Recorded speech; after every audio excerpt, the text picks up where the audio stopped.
Welcome back to MTG Burgeoning, your channel for all things magic. The Up and Up series returns as today we are going to update and upgrade our Kenrith the Returned King 5-color Tolarian-Community-College-Guided Good Stuff deck.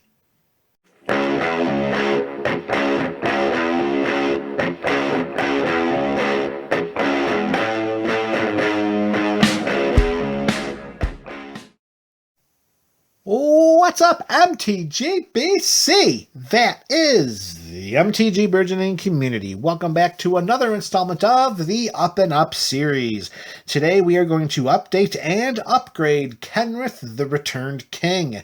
Kenny is a tough deck to upgrade because there are 40 non-land cards that are untouchable. They cannot be removed from the deck list in any way, shape, or form, and that is because they are the heart and the motivation of creating this deck. These 40 cards are comprised of 8 cards from each of the 5 colors in Magic, and each of these 8 cards stem from videos done by the professor of the Tolarian-Community-College. It was a series of videos where he discussed the top 8 must-have cards of a specific color for the Commander format. That was the precipice of this deck. Those 40 cards are in this deck alongside 10 artifact choices made by MTG Burgeoning and 10 multicolor choices, 1 guild card of each of those 10 to comprise the 60 non-land cards. Throw in 39 lands and Kenny as the commander, and we have our Kenrith the Returned King 5-color good stuff deck helmed by the 40 cards presented by the Tolarian-Community-College. So the wiggle room for improvement in this deck is going to basically be the land base, our artifact cards, and those 10 guild cards.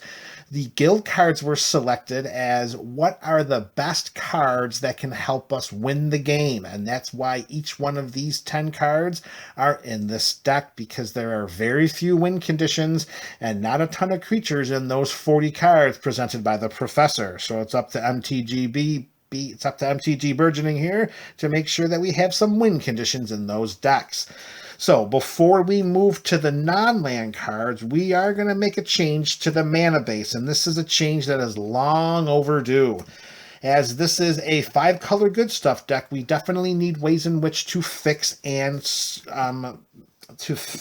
have our mana so that we can cast the different spells that are in the deck, and in so doing have as many different dual color lands or 3-color lands as possible, which really shrinks down the number of basic lands. Currently there are only 5. However, since this deck is filled with land fetching spells like Cultivates and Kodama's Reach and Lands Tax, there were many times that I had what pretty much was a dead card in my hand. Casting a Kodama's Reach would net me 1 basic land. Having a land tax would only work once, maybe twice in a game, and that's even if I cast it on the first turn. We need to rectify that while also still trying to maintain one of the win conditions present in the deck, which is Field of Ruin. We don't want to just double up on the basics, because we want to make sure that if we can get Field of Ruin into play, which acts as one of our win conditions, that we can trigger it every time a land enters the battlefield. So what we're going to do is we are going to add 5 more basic lands, but they're not going to be your traditional basic lands because they're going to be snow lands. We're going to put into the land base a snow-covered plains, island, swamp, mountain, and forest for the purposes of utilizing those land ramp spells. And unfortunately, because 5 lands are going in, 5 lands are going to have to come out, and for the purposes of trying to make the deck spells more accessible, the 5 lands coming out are going to be the Triomes. Yes, they are beautiful for fixing colors.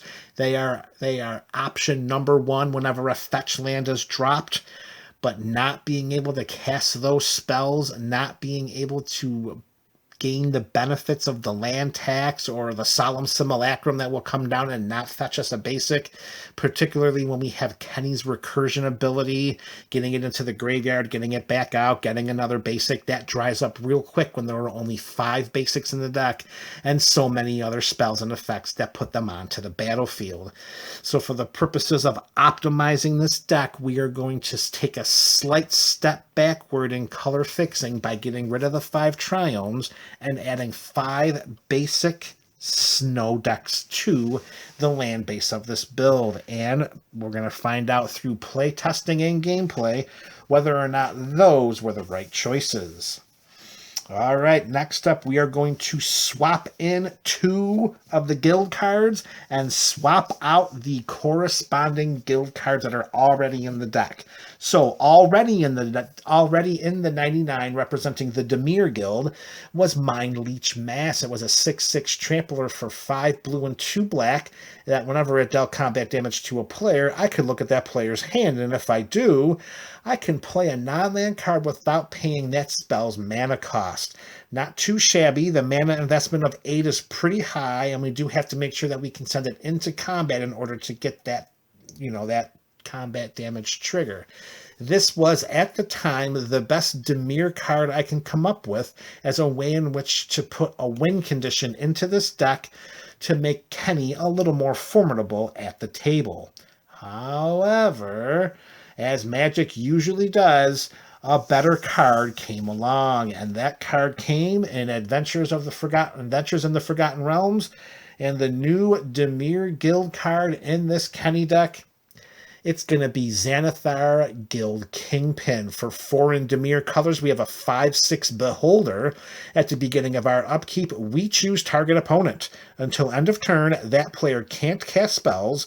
We may look at the top card of that library at any time, and we may play the top card of their library, and we may spend mana as though it were mana of any color to cast spells this way.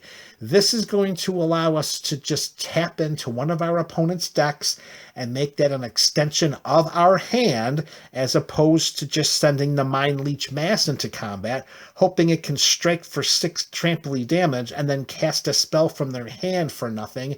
Here with Xanathar, because we're in a 5-color deck, and Xanathar lets us use our mana to cast the spells as though it were mana of any color, Xanathar gives us more for less mana. We just have to get to the beginning of our upkeep, and then we get to just play a land, or maybe more than one, depending on what we have out on the battlefield, and cast spells right from that opponent's library. We get to save our resources in our hand, and Xanathar is going to help bring about a better set of win conditions and gameplay, so much better than what Mind Leech Mass can do. So Mind Leech Mass is out. Xanathar, you are in. All right, next up, the Golgari Guild representative that was in this deck was Spiritmonger, and I'll tell you, back in the days of Apocalypse, this guy hit the battlefield, the game was pretty much over. Now you're being replaced, Spiritmonger, but you are still a very formidable threat. You are a 6/6 for 3 in Golgari colors, and when it deals damage to a creature, we put a +1/+1 counter on Spiritmonger, pay a black to regenerate him, and pay a green, and he becomes the color or colors of our choice. He becomes the color of our choice until end of turn. So Spiritmonger is coming out, which, let's face it, just gave us a kind of one in and of itself combat threat. We really would just send that into combat. It was just a one of. It didn't really do as many dynamic things as our next creature is going to do. Replacing the Spiritmonger in this build is Belladrost Witherbloom, a 4/4 legendary Elder Dragon with flying for 5 in Golgari colors, so we're going a little higher on the mana value here. But what we get out of it is, at the beginning of each upkeep, we create a 1/1 black and green pest creature token with, when this creature dies, we gain a life. More importantly, however, we can pay 10 life and untap all lands we control, and we can activate that only once each turn. So we're going to get a creature at the beginning of every single upkeep, which is very Thorn Elemental Axe, or very, not Thorn Elemental Axe, very, what is that guy's name? The big, huge green guy. Oh, I'll never remember it. Okay, put it in the comment section. It's a complete blank. I know who he is. It's not Thorn Element. Verdant Force. Very Verdant Force-esque ability of putting a creature onto the battlefield that, even when it dies, even if it's chump blocked, it's going to gain us a life.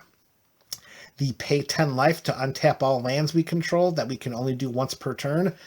Imagine having Kenny on the battlefield, being able to use all of our lands every turn to activate his abilities. Yes, we pay 10 life, but Kenny can allow us to gain 5 life if we pay 2 and a white.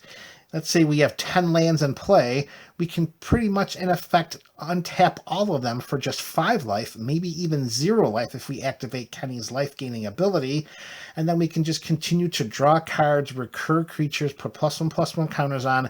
Belladros Witherbloom will do so much more for the overall deck than Spiritmonger could.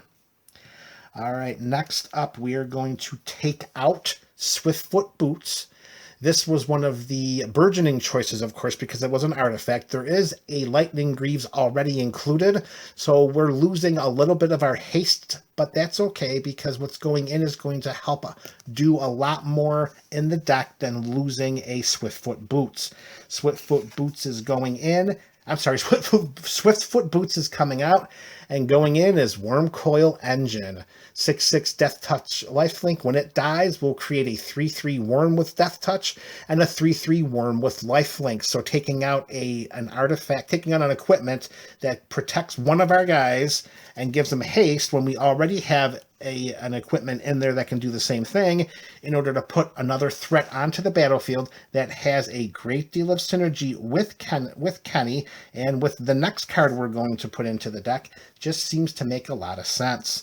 And lastly, we're going to dial back a little bit on the mana rocks by taking out Thought Vessel, which is going to give us a colorless mana or no maximum hand size. That's going to come out, weakening our mana base just a tiny bit so that we can include Altar of Dementia. We can sacrifice a creature and target player puts a number of cards equal to the sacrificed creature's power from the top of their library into their graveyard. So Wormcoil Engine is a fantastic target to sacrifice to the altar and then be recurred by Kenny. Also in this deck is Dockside Extortionist, and with enough artifacts and enchantments on the battlefield from our opponents, we have an infinite loop of sacrificing him to the Altar of Dementia and bringing him back for Kenny and end up winning the game. These are the revisions. Let me know your thoughts in the comment section below.